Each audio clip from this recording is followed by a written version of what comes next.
Wait, you've been stuck inside 3 days. Rain outside, but you have heating. You have food. You have dry clothes.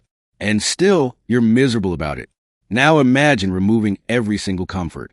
No roof, no walls, no jacket. Just you in a forest, soaked, 60,000 years ago. Rain won't stop.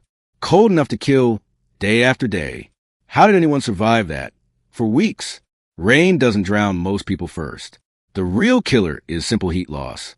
Water pulls heat away 25 times faster. That's not a small difference at all. Wet skin loses heat your body can't replace. You don't need freezing temperatures to die. Wet clothes, light wind, 10 degrees. That's an ordinary rainy day, nothing extreme.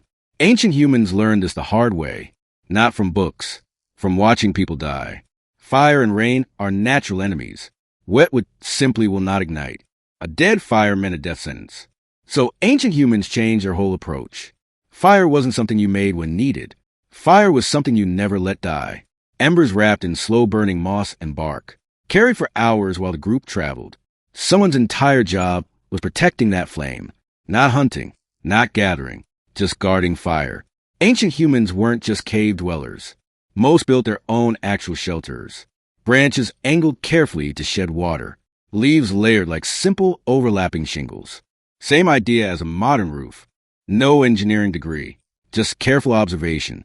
Later shelters use entire mammoth bones. Heavy bones anchored deep against strong wind. Hides stretched tightly across the frame. Simple structures built with real intention. Animal hides are naturally water resistant. Fat content alone repels a surprising amount. But raw hide needed real careful processing. Scraping, stretching, treating with fat or brains. This is quite simply inventing leather. Leather is flexible, durable, and warm. Far better than any simple woven fiber. This required serious long-term planning ahead. Kill an animal today. Use hide weeks later. That's real abstract thinking, not just instinct. Modern humans just check a weather app. Ancient humans read the whole environment instead. The smell of rain hours before it arrives. Birds flying lower before a real storm. Insects swarming differently just before rainfall. Cloud shape and color held real meaning. Wind direction shifts told an entire story. These signals were read fluently, automatically, because survival simply depended on noticing them. This is genuine expertise, not simple luck, where you camp matters just as much. Cold air sinks. Wet air pools low. Camp in a hollow, wake up flooded. Camp on a rise, wake up dry.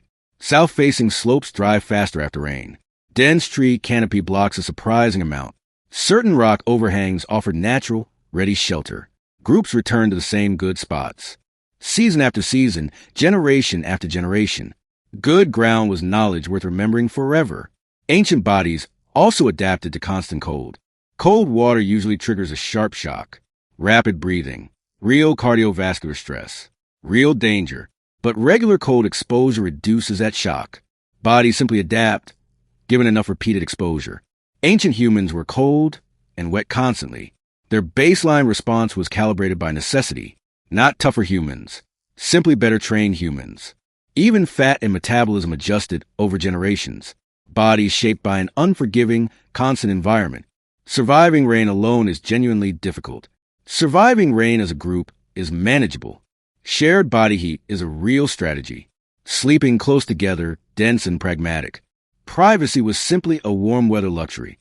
Younger members gathered fuel and materials. Older members guided decisions and placement. Children stayed centered, protected, kept warmest. The whole group functioned like one system. Knowledge was taught, never simply reinvented. Rain didn't just threaten ancient humans constantly. Rain also fed the richest ecosystems around. Fish filled rivers swollen by heavy rainfall. Mushrooms and plants thrived in wet conditions. So diets simply shifted with the weather. Food was stored, shared, and never hoarded. Every technique was carefully taught, not reinvented. All of it built real, accumulated knowledge. Every modern comfort traces back to this. They figured it out first. We just followed,